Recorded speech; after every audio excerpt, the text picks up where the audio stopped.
আমাকে সবকিছু ছেড়ে কবরে চলে যেতে হবে। ইন্না লিল্লাহি ওয়া ইন্না ইলাইহি রাজিউনের আওয়াজ চতুর্দিক থেকে শোনা যাবে। কুল্লু নাফসিন যায়িকাতুল মউত। যখন আমাকে আস্বাদন করতে হবে আর নামাজ পড়ার টাইম পাবো না, চিৎকার করে চাইলো একটা সিজদা দেওয়ার টাইম পাবো না।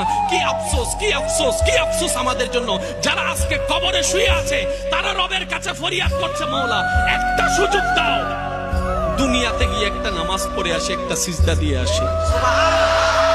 কবরবাসী চিৎকার করে রবকে বলে, মাওলা ভুল করেছি, ভুল করেছি, ভুল করেছি, একটা সুযোগ দাও।